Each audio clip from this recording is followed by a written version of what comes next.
Dans cette vidéo, je m'adresse aux femmes, aux couples qui ont subi une ou plusieurs fausses couches.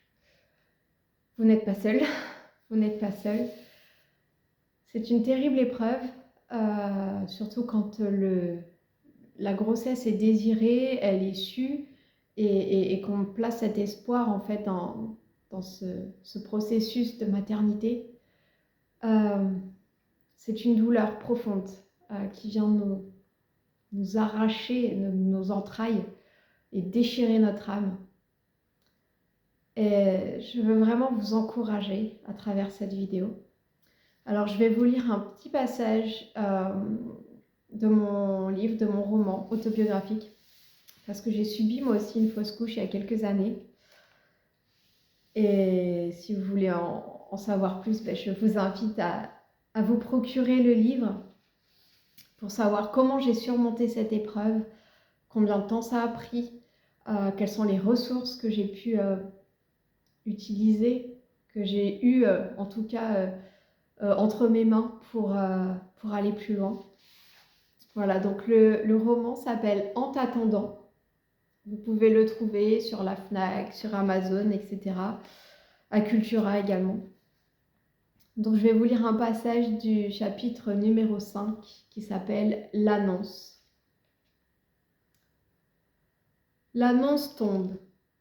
Dans la bouche d'une gynécologue du service de PMA, ça fait tout de suite plus sérieux, plus grave. Madame, il semblerait que vous ayez fait une fausse couche. Ce que vous me décrivez, vos douleurs abdominales, ce besoin d'aller à la selle et cette espèce de noyau de mangue retrouvé au fond de la cuvette, la perte de sang depuis quelques semaines, votre fatigue, vos sautes d'humeur. Oui, vous avez fait une fausse couche, madame. Dans un premier temps, je retiens mes larmes. J'essaye d'avaler ma salive, qui me semble former une boule de billard dans ma gorge. De ma main droite, j'enfonce mes ongles sur mon genou droit. Je mords l'intérieur de ma lèvre inférieure et feins d'être concentrée sur le discours du médecin. La vérité, c'est que cela fait déjà quelques minutes que j'ai décroché. Je regarde la bouche de la gynéco se mouvoir, mais n'ose pas la regarder dans les yeux. Encore moins tourner la tête pour observer la réaction de mon époux. Je n'y comprends plus rien. Une fausse couche ? Mais comment est-ce possible de faire une fausse couche alors que ça fait une dizaine d'années qu'on me répète que je ne pourrai jamais enfanter ? Madame, votre utérus n'est pas plus grand qu'un haricot vert. Aucun fœtus ne grandira là-dedans. Je ne l'ai pas rêvé cette phrase. L'ancien gynéco du service me l'avait pourtant bien dite il y a quelques mois. Madame, vous devez perdre du poids, c'est parce que vous êtes grosse que vous n'arrivez pas à tomber enceinte. Celle-là aussi, je l'ai entendue une paire de fois.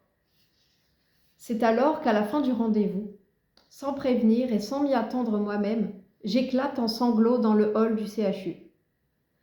Je luttais depuis l'annonce, je luttais en silence, tout en étant convaincue que je parviendrais à me maîtriser, au moins jusqu'à chez moi où je pourrais me vautrer sous la couette. J'ai horreur de me donner un spectacle. Il faut croire que l'émoi est trop brutal. Je passe mes mains sur mon visage pour essuyer mes larmes, mais rien n'y fait.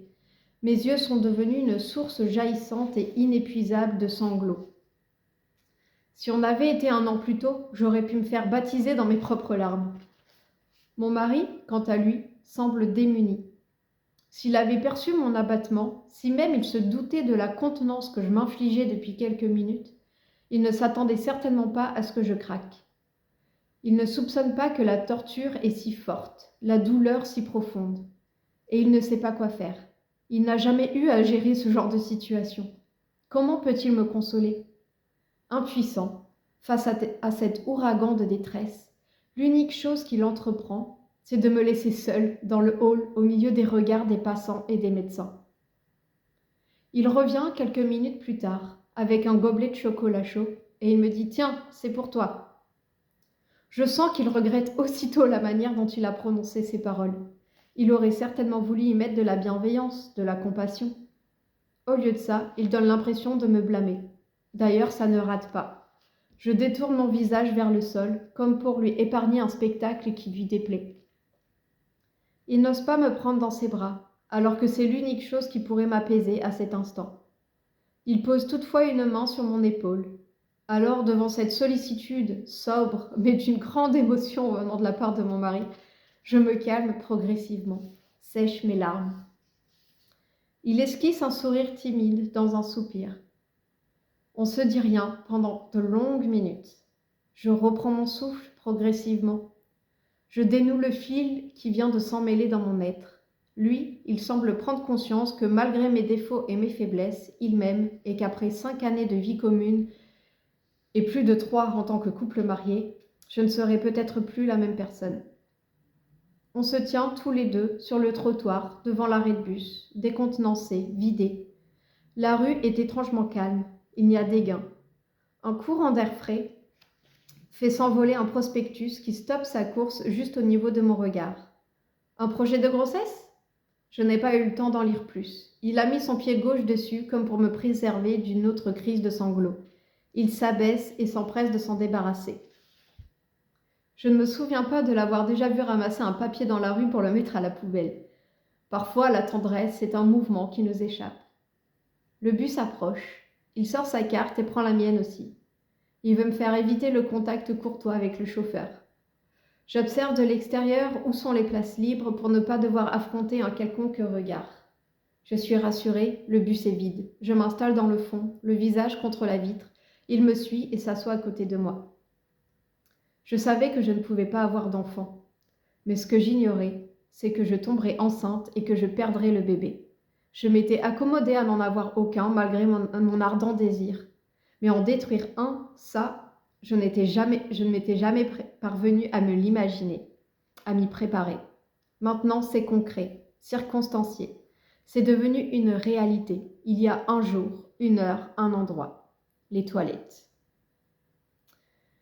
Voilà, donc c'est un petit extrait du chapitre 5. Il y a encore 6 autres chapitres à la suite. Donc n'hésitez pas à vous le procurer en e-book. Il est aussi disponible en e-book sur Amazon. Donc vraiment, c'est un survol. Un survol vraiment de ce que j'ai pu vivre au fond de mes entrailles. On ne s'imagine pas. En fait, tant qu'on n'a pas vécu ça, on ne s'imagine pas la douleur en fait que ça représente. Donc voilà, vraiment, je veux vous encourager de persévérer, de ne rien lâcher en fait dans vos épreuves. Là, je parle d'une fausse couche, mais peu importe l'épreuve au final, il faut s'accrocher. Il y a toujours un espoir. Et cet espoir, moi je le partage dans mon livre, donc n'hésitez pas à vous le procurer.